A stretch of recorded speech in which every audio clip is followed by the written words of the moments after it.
and welcome to Heart Shaped Box. I'm joined by Scott and Ash from DOTH of the Highstreet. Nice to see you again. How are you doing? Yeah, nice to see you too, Paul. Yeah, I'm good. Bit ill, like I said to you before, and I think I've caught this that's going around.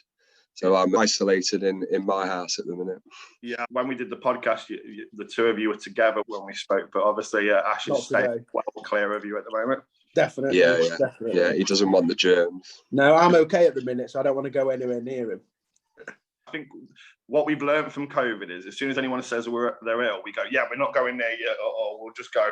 Whereas before we kind of gone, oh, it's all right, we'll look after you. Thing is, as well, I don't mind being isolated in the house on my own as well from the world. It's absolutely fine. No shopping in Primark or anything. Yeah, exactly. Not this week. So what you've been up to then for the since it feels like an age since I last saw you and last spoke to you. Yeah, I don't know I can't think what month it would have been when we spoke, but yeah. Well, so last year I think we released one more single since the time we spoke to you. I think, did we? Yeah, I think did we speak to you around Synergy when Synergy came out? Yeah, I think it was. Yeah, came out. Yeah. So that would have been the beginning of the year, and then obviously we put Chancer out later in the year. Yeah.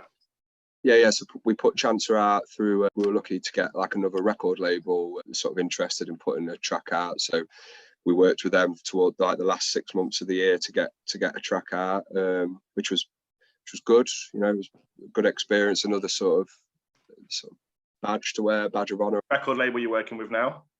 Well, we're not now. We're self-releasing this next track. So we took the opportunity when it was there last year, and you know, it was a good opportunity. But we decided that going forward, we want to sort of reclaim some of that doing it for yourself thing, and so we're just going it again, sort of doing it ourselves. So, but yeah, last year was a lot about just gigging, and a lot of gigging. Yeah, up and down the country, a lot of gigging, which was good, fun, tiring, and I guess it can be a bit disheartening sometimes when you're traveling up and down the country to play to, you know, one bloke or whatever. Yeah.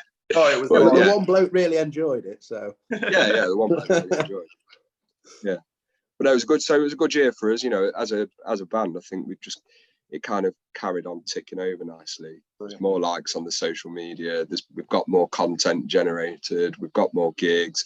You know, we were sort of becoming familiar with sound guys and stuff like that. So your name's getting bandied about a bit more and stuff. So it was a good year. Oh, brilliant. Yeah, I think with the gigging side of it, we love the gigging side. The live side is kind of why we do it as much as anything else. But it kind of with the amount we were doing it and where we were travelling to, as well as working and things like that, it kind of restricted us a little bit in being more creative. So new songs and new videos and things like that. We still did it, but we kind of towards the end of the year thought, could we now flip it and do a bit more of the creative side and, you know, ease off slightly on the gigging. I mean, we're still gigging quite a lot, just thinking a bit more consciously about where and when and things like that. Trying to create that balance, isn't it? Because obviously you need the gigging to get to audiences and also practice as well.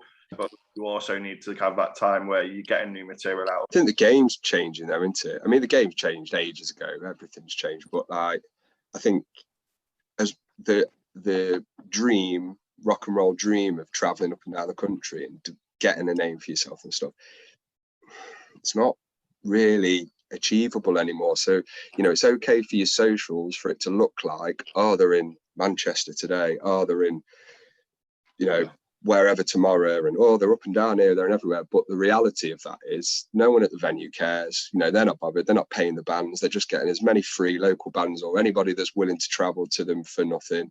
You know, the venues are cool and stuff, but they don't care, they're not really pushing it. The amount of times you turn up at a venue and play in one room that's empty while the actual pub's busy and nobody makes an effort to try and go, oh, hey guys, do you want to come and try and see some live music in there? You know, it just became like, it's good, don't get me wrong, and this year we'll still try and get about and up and down and stuff, but gigging wise, I think the plan is to kind of focus a bit more locally. And if we can start generating a regular crowd in, say, like Derby and Nottingham, you've got hopefully some traction after that to build on, going, hey, we're going to take this show to Sheffield, or we're going to go and maybe 10 out of those people that would come and watch, and hopefully you build some momentum that way. But so yeah, gigging's not off the cards at all. It's just, we had to sort of refocus it, kind of. Yeah. So your new single, Not Fair, is out on the 10th of February. Tell us about it. So tell us from a perspective is, though, obviously some of our listeners would have heard of you guys, some may not have done. So but what are they going to expect if you're either a new listener or an old listener to Death of the High Street? I think if you're an old listener, you're probably not going to, it's not going to sound like too big a change. I don't think it will sound like Death of the High Street. It's going to sound like hers, but it's a bit more of a pop aesthetic song. It's a bit more straight down the middle, boy girl song, if that makes sense, without being too Blink-182 or anything like that. But I guess in the world that Death of the High Street write about, it's the breakdown of a relationship. You can picture this kind of working class couple, age old story, that it's a sort of, I think they call it situationships now or something like that, don't they? It's a relationship that was done ages ago, but neither of them really recognise it, and you're just going through that cycle of sort of being abusive to each other or ignoring each other's needs and all that kind of stuff. So it's kind of, it's a bit of a break from the kind of social political rants. But it's still trying to get to some meaning, behind a relationship and what it feels like for something to end, and sort of when there's things going towards that. Yeah, it is. It's a lot. People will still recognise it as DOTHs, but it is a different subject matter, and we're delivering it in a slightly different way. But it's still DOTHs. But yeah, ultimately, like Scott said, it's breakdown of the relationship that they're probably still in it because they kind of have to be, not because they want to be. That's the main sort of feeling in it. So is this from personal experience or? I mean, yeah, bluntly, yeah. I suppose it's probably an amalgamation of every relationship I've had that's failed, or every relationship I've watched that's failed, or I think it's something that, unless you've lived in a monastery, in the Tibetan hills or something all your life, that you're going to get it. If you've been in a relationship, you're going to get it. I think even people that have been in a happy relationship all their lives, like Ash, there'll have been times where it's been difficult and there's things don't feel fair, or, what have you. So I think it's one of them where it'd be really difficult for somebody not to really get what we're talking about. It's definitely a relatable song. When I've listened to it, I can hear that relatableness for anyone. Like you just said, you've also felt pain too, have you? Yeah, I have. Although I have to be careful on that one, as I've been my 20th wedding anniversary this week of recording. So happy wedding anniversary! Congratulations! Say too much. We're available for parties. I found with this song a slight little crossover sound with Yard Act, which I quite liked. It's definitely, from myself, when I've listened to it, it was certainly a Death of the High Street song. As you said, you can hear you guys and your sound, but there was a little bit of Yard Act. That kind of, I think, because they're so into their realism, aren't they? Looking at life and pointing it out to you, and I think that's what you do very well in this song. It's to point out, the ups and downs of relationships and how it isn't. It's not always happy and smiling and. Yeah. I think we've had that comparison to Yard Act before, and I think it's when there's been that genre move, hasn't it, in the last year, sort of in the sort of indie world and what have you. I suppose it's that post-punk theme from the sort of late 70s, early 80s kind of. It's almost spoken word or kitchen sink drama delivered in a dry way, as opposed to performative theatrical pop music, or so I can see why we give off those vibes to people like Yard Act and things like that. I think you see a rise in that kind of music as well, because obviously if you look at the kind of social climate at the moment with the government with the strikes that are going off, everything like that. It's so easy to probably write music that's pointing at the issues we have in society right now on our doorstep, and people can sit there and go, yeah, this is relatable to me, because we're all going through the hardship that we are going through at the moment. Definitely. Yeah. And the thing is, anybody with a camera at the minute can write a song about how difficult life is, put it up, and potentially make something out of it as well. You've only got to put one video on YouTube, take a chance with it, and it can fly, can't it? It can, and it's the thing. It's band hasn't been able to do that. That's the issue, because you could scroll through Spotify today. You can scroll through Instagram. You can find hundreds of new bands that are starting and putting music out on Spotify. It's finding the ones that have got that go power, and each band's got the potential. You look at bands. I don't know if you've heard of Crawlers, a Liverpool band. They literally went big overnight because they did that "Take a Name Right Out of My Mouth" song that was TikTok viral. All it takes that one, but it's 1 in a million, isn't it? And it's that point. Yeah, it's all fickle. It's fickle business. Yeah. I've said it to a few people though. If you get one of your catchier songs on TikTok and it just manages to click with one or two people, you're done. You probably don't have to make any more music. You probably get into that one track alone. But you could do some dance. I've seen how you were with the technology at the beginning of this video, so I can film stop dancing, no problem. Yeah, I think there'll be a point though soon where bands have got if you choose not to be on TikTok, it's because you're choosing to say be counterculture or whatever. Is there still even going to be an audience for that, other than just the odd hardcore punk who goes looking for unknown bands? I think the audience, unfortunately, in 10 years' time is solely going to be sort of through these channels, isn't it, and stuff. Like bands like us are going to have to, if they want to potentially go forward, what have you. It's like the medium that it is. Like, I think going forward, if you're not prepared to create a little snippet that will capture people's attention, they're not going to sit and watch a 3-minute video of you when they don't know you. If you can grab them in 10 seconds on a TikTok, they then might go and research you a bit more. But it's getting to the point where people just want that next thing. That's the struggle. That's a massive problem with the youth of today, shall we say? Because I've got 3 children, and they're hooked on social media. All 3 of them. I'm just as bad. I'll flip through mine.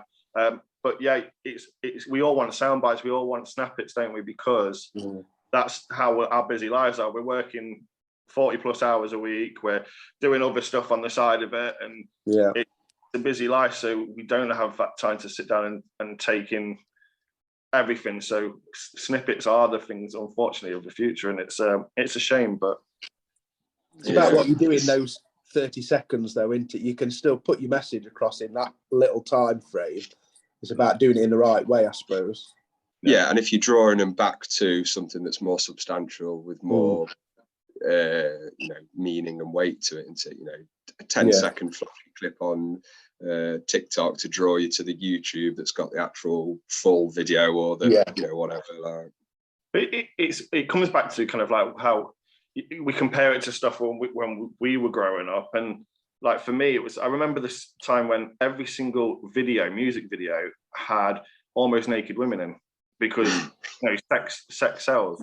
And most of these artists probably, and some of them, were female bands putting other models in the videos, and you're thinking you probably don't agree with what you're doing, but you're doing it because you, as a man flicking through TV, and all of a sudden I go on MTV, got someone in the bikini on there, you then wait that little bit longer, don't you? And before you change the channel, they knew that, and that's with TikTok. That's what they're doing. They're doing the whole let's grab someone, and if you're not that interested, I'll flip you up straight away. Yeah. So going back to social media, though, I have seen that recently you have been filming your new video for Not Fair. You've been putting some snippets up on your Instagram. How's that gone? Tell us a bit. Yeah, it went well. Yeah. So we another self-made video. we decided to go this time, rather than have me dressed up as an idiot doing idiotic things around the local town, we'd actually get some actors and actresses in. So we got a friend, a male friend from round here, and then a female actress that someone in the band knew, to come along and help us for free, bless them. Yeah, we did it over 2 days. So obviously the premise of the song about the relationship sort of breaking down and not there being two sides to each other, you know, that can sort of spoil a relationship and things. So we went for, yeah, there's chains involved, we'll say that. There's there's arguments, there looks like tender moments. We filmed, so we played a local. You guys as you were filming, or the chains? Say that again. As you were filming in the, that was the band sat in the corner while they were doing the filming. Yeah. We organised a local gig specifically to be able to film some footage in it, and that all went really well. Like, that was a good night, went well. And then the next day we'd sort of begged, borrowed, stole another location off Ash's friends, so we had some office space to use and what have you, and messed his building up and whatnot. And so I think the filming went well. And this week, Andy, the other guitarist, because it was kind of, whilst we all came up with premises for the video, the idea and stuff, it was sort of his baby. So he filmed it, he's edited it. He's just waiting to sort of complete the final product now with bits of edits and what have you. So I've seen a first draft, and it definitely feels like a DOTH video, and it definitely puts the point across what the song's about. So it's looking good. Brilliant. So are you hoping to have that released on the 10th as well? So in line, or are you going to give that as a bit of a teaser later on? I mean, we're a little bit unsure at the minute. We're not quite sure which way kind of to do it. We might hold off a little bit and do it after the songs come out, or we might put a little snippet out before. We're not entirely sure yet. We've not got no fixed plans, so we'll see what route we decide to go down. You never really, I think, like, the hesitation for me on releasing it at the same time is you kind of giving people the option to either not go to Spotify and download it or whatever, or not go to YouTube and watch the video. You kind of, at least if you've got the single out first, people have got to go to their respective players and listen to it. So that's clocking the plays up for us that way. And then at the very least, in 4 days' time, 5 days' time, they've got to go to a different site. So then we can build the traffic up that way as well. So I think you've kind of got to play it a bit tactically like that, haven't you? Definitely as well. And also as well, because bringing people to your Spotify straight away is if they are new listeners, they'll go, oh yeah, that's a really good track. Carry on playing. And then backburners of the old tracks. And then, So no, I think it'll be the 10th for the 10th will be the single, and then within that next week, we're not sure yet, we'll decide on a date, but it'll all be ready to go. So within that next week, we'll drop the video, but there'll be some more clips and snippets before then. Yeah, we'll throw out some little snips from the video and stuff, so you'll get to see little clips before the whole thing. Excellent. Okay. So what is in store for 2023 for Death of the Highstreet? I think the two biggest headlines will be, and I mean, this is scary because this is going to commit ourselves to it, isn't it? We're going to self-record an EP in the next 2 months, self-record an EP and put that out. That's going to have some kind of tracks that have existed for us in the last couple of years that we've kind of like. They don't really fit necessarily with a sort of album sound or a big body of work or what have you. So we're going to put a self-recorded EP out of them, and then an album. We'll record an album. Yeah, so by the end of the year, we'll hopefully have 2 bodies of work out like that. And then, gigging. It's Derby Nottingham. Derby Nottingham is the focus, just to try and keep that, develop a sort of local following, or keep building on it, should I say. I mean, it'd be nice to get some festival slots, but what we're realising is it's a massive slog to get on at them. There's so many bands trying to get on, and if without knowing, sometimes it's just, you need to know the right people. It's all right applying for them, it's all right going through all that process, but if you don't know somebody that's working for that festival or whatnot, it's, I don't know, it seems like a difficult business to get into. But no, EP, album, they're the kind of headlines for the year. An album that will actually release this time. Yeah, an album will release. That'd be good. Tell me more about a secret album then.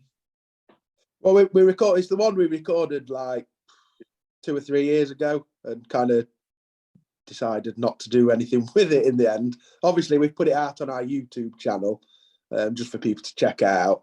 It's they've got some of the songs. So Exit came off that album. Synergy came off that album. Synergy came off, but we reworked Drink Driver.